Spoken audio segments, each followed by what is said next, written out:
Frustrations can be monitored by expectation.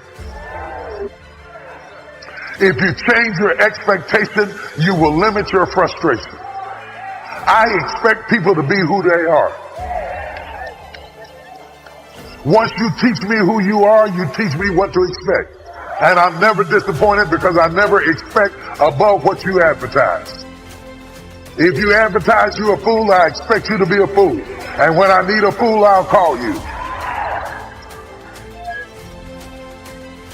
Come on, somebody. You got power. I'm trying to tell you, you got power.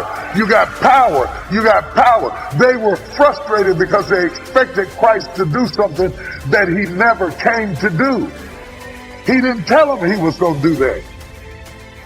He kept telling them he was going to die. Except a grain of wheat falling to the ground and die in a battle alone. If you destroy this temple in 3 days, I'll raise it back up again. He kept telling them. It's time to drop it and move forward. You may be a product of your past, but you don't have to be a prisoner of your past. But it's hard to let go of what you've been holding on to for so long, even if it's not working anymore. It's really hard to let go. It's like, beg you, see it differently. I beg you to let go. It's not normal. It's just old. Some of you are taking too much time trying to convince people to love you that do not matter. Tolerating and trying to get people engaged that don't matter, that don't care, that are never ever going to help you get into your destiny. Every single time I hear about an issue, every single time I hear another story of pain, every single time I see a seemingly impossible situation, I smile wryly because I know it is never too late. Kiss that wrong self-image goodbye. Victory starts in your thinking. Abundance, it starts in our mind. You can't think the same way and expect different results. Start embracing who God says you are. Upset because your plans didn't work out. It's time to kiss some things goodbye. Don't bring bitterness into a new year.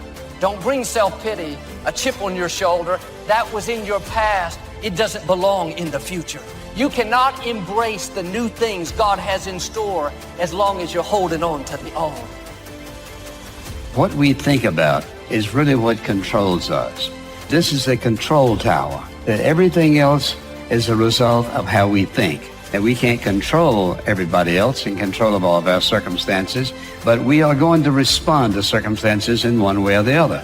And so what you have to ask is this: what is it that determines what I think? This mind of yours controls everything else in your life. Are you satisfied with your life as it is? Are you? Is your life giving you what you want? If you had your life to live over again, could you have done more than what you've done thus far? When I ask audiences that, most people agree, yes, I could have done more. I know I could have done more. I've wasted a lot of valuable time. If you're going to lose something, lose money. You can recapture that. Don't lose time. You can't get that back. Program your mind, because all that you will do or not do, have or not have, accomplish or not accomplish, will be a direct derivative of what's going on inside of your mind. So if you don't get clear thinking on an issue, you won't be able to develop in that area. Look at somebody and say, it's time for a change. Well, what stops us? What stops us from making the changes that we need in our behavior, in our situation? It's the mind. If you keep doing what you've been doing, you're going to keep getting what you've been getting. So if you're at a place in your life and you ain't happy with it, you have to change some things. But you have to make a conscientious decision that you're going to change. And it's not dependent on anybody else. It don't matter what your mama think. It don't matter what your coworkers think. It don't matter what your siblings think. It don't matter. This decision is yours and yours alone. Nothing that's happened to you is a surprise to God. Before he laid out the plan for your life, he already knew every person who would hurt you, every mistake you would make, every loss you would go through. And the good news is, for every setback, God has already arranged to come back. For every disappointment, a new beginning. For every failure, restoration. You have to put your foot down and say, that's it. I may have gone through some disappointments. I may have made some mistakes, But I'm not going to waste the time I have left worried about what I could have done better, upset over what didn't work out. I'm stepping out of the was and I'm coming over into the is. I'm dropping the offense, dropping the failure, dropping the hurt. I'm not living my life with any more baggage. I'm gonna live my life free. We find ourselves announcing our standards to our relatives, our friends, our associates. We shout our beliefs and condemn those who believe any differently, but then we don't walk the talk. We end up acting in a way far different from the beliefs we've shouted. This is inconsistent. This leads to a loss of credibility among those who watch us. And more importantly, this leads to a loss of credibility within ourselves. The only thing worse than one who is inconsistent in applying their self-imposed disciplines is one who has never considered the need or the value of discipline at all. So what kind of courage do you have? Is yours sort of floating between depending on the situation? Or do you know the difference between right and wrong for your life? And you've made up your mind. Our mind is the control tower of our life. All of our decisions are there. And the truth is, whatever we are today is the result of what we've been thinking about all those years. As a man thinketh in his heart, so is he. So if you don't like what's going on around you, maybe you should ask yourself the question, what am I thinking about? What do I think about myself? What do I think about other people? I want to tell you something today. The moment you make up your mind to get up, you can get up. And no devil in hell, no government, no power, no boss, or anything else can hold you. Once you are free in your mind, you are free. See, many things we don't do because of the fact we want people to like us. There's some necessary losses in life. When you decide acting in your best interest, you're going to lose some friends. Everybody's not going to approve of you. There's some people that won't like you. Who do you think you are? You're arrogant. What do you think you can do? You're selfish. Thanks, I got that. Poor thinking habits keeps most people poor.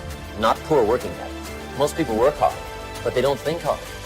The mind is like a factory, a mental factory. And whatever you think about all day long pours ingredients into this mental factory. And that's what builds the economic, social, financial fabric of your life. As you think, so you become. But I think being grateful probably is number one. If you've got a job, you got to be grateful. Say, this isn't the greatest job in the world. Even if it's a transitional job getting you where you want to go, you got to be grateful. You don't have to love your job or be passionate about your job. Just passionate about staying steady, working hard, learning skills, doing this job so well that the next one will be even better, and taking such good care of this opportunity, another one will present itself. What's next for me? After all of this, I don't think that things just happen. I believe that they happen just. We have a mindset. We don't want to be the same coming out of this. That you want some radical change, that this could be a major defining moment for you, a day that turns your life around. If you have an extreme desire to wish to be successful, so you can accomplish all you wish to accomplish, be as generous as you'd like to be as strong as you'd like to be. And I think if you say you have to find your passion, people find that a little bit confusing. Where would I find it? And what could I be passionate about? I guess you could start with saying, I'm passionate about providing unusual success for myself and for my family. Then I think the key is to let what you want to accomplish, let that grow. Where at first this is as far as you can see, but if you'll do that, you can say, wow, maybe I could multiply by 2, by 3, and expand my vision, accomplish a lot more. God places everything he has for you in your imagination. So if you've been dreaming of your own business, if you've been dreaming of a summer home, it's because that's what he got for you. He places everything he has for you in your imagination. And then to quit worrying about how to get it done. The how-to is none of your business. The Bible say, ask, believe, receive. Now you got to be willing to work, but he don't require you to figure it out. The how-to is none of your business. We all have promises we're standing on. It's easy to believe at first, but what happens when nothing is improving? Before the promise comes to pass, you have to go from I believe to I still believe. You're not discouraged by how long it's taking. You know God is still on the throne. What He promised is on the way. God is looking for I still believe people. All the facts say it's impossible. Your attitude is, that's okay. God can do the impossible. Maybe you tried to accomplish a dream. No doors opened. That's all a part of the process. God didn't give you the dream and not have a way to bring it to pass. God didn't change His mind. He just needs some I still believe faith. Don't get talked out of your dreams. The negative chatter, the people who don't believe in you, the environment you were raised in is not going to stop your destiny. Your time is coming. It's not too late. What God put in your heart is still on the way. God has a win. He's not making this up as he goes. He's not just responding to your moves, your attitudes, and things your friends say about you. You are not at the mercy of your detractors. You are only at the mercy of the timing of God. God has a watch and a timer is on it, and it's already set. Everything is on schedule. Don't worry about your purpose. Worry about your season. Because when you get in your season, your purpose will be clear. Now, here's what we know. That people don't do what they know in life, but what they do is they operate within the context of the vision they have of themselves. So one of the first things I ask you to do is I want you to look at your life right now and think about something that's important to you. Think about something that you'd like to have or something you'd like to create for you or your family. Now, one of the first things I want you to do is don't worry about the inner conversation that you're going to have. Don't worry about how you're going to do it. That's going to come. You will find the way. You'll become the kind of person that can attract the people, the resources, in order to make that become reality. But I want you to be mindful of your inner conversation. I remember once I was sitting in an audience and Zig Ziglar, he was giving a speech. And within myself, I said, I can do that. And I leaned over to the guy next to me. I said, how much do they pay him to do that? And he said, $5,000. I said, I know I can do that.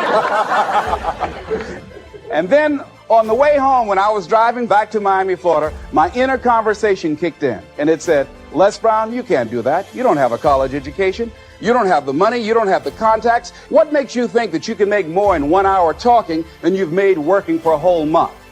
How many of you have ever thought about something you wanted to do and you talked you out of it? Raise your hand, please. The wealthiest place on the planet is the graveyard.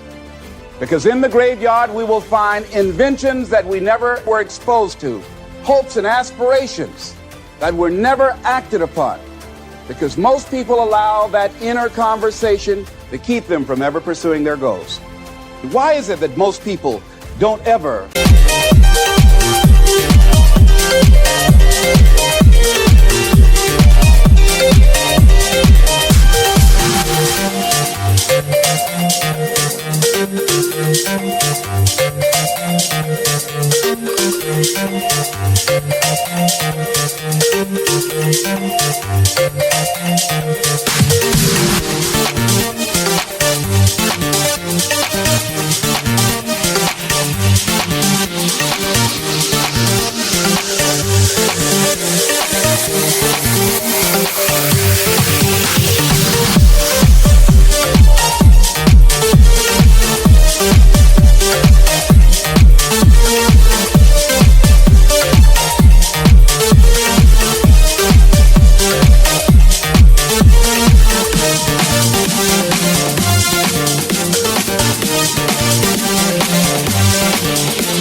reach their goals or live up to their true potential.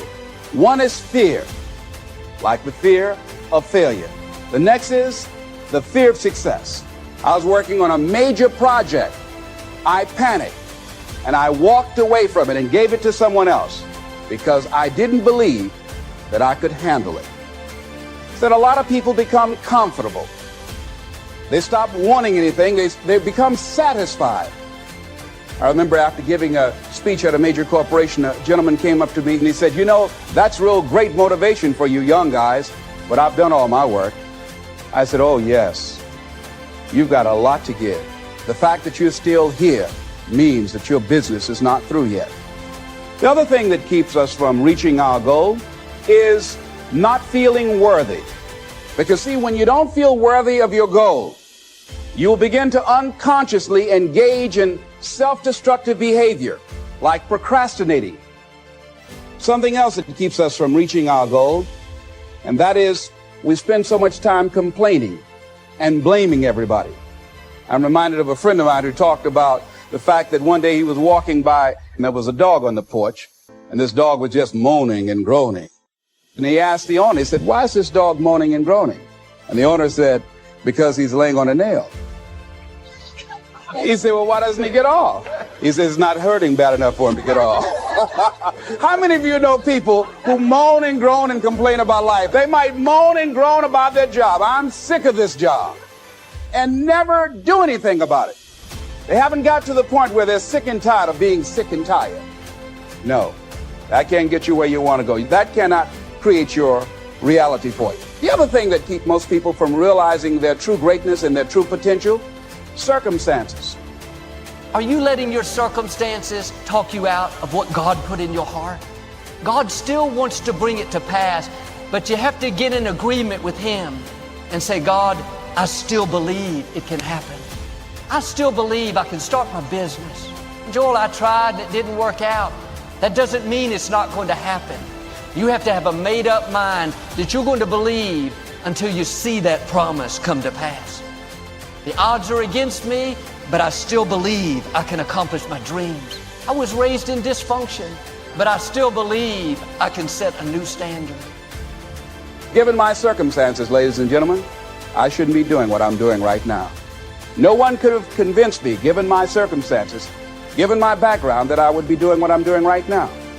When I was in 5th grade, I was identified as EMR, labeled educable mentally retarded, and stayed in that category until I got out of high school.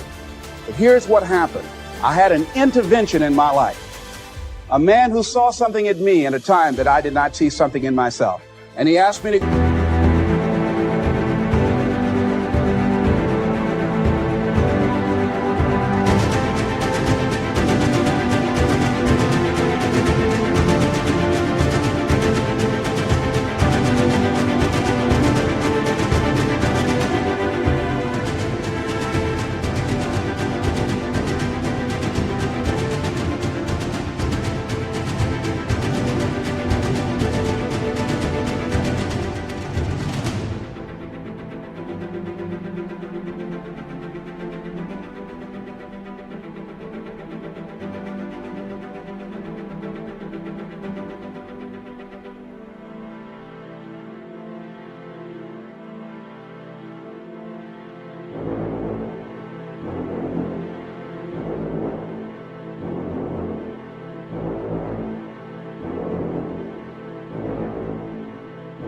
Go up to the board and write something on the board. And I said, I can't do that, sir. He said, why not? I said, go up to the board and write what I'm about to tell you. I said, I can't do that, sir. Why not? I'm educable mentally retarded. He said, don't ever say that again. Someone's opinion of you does not have to become your reality.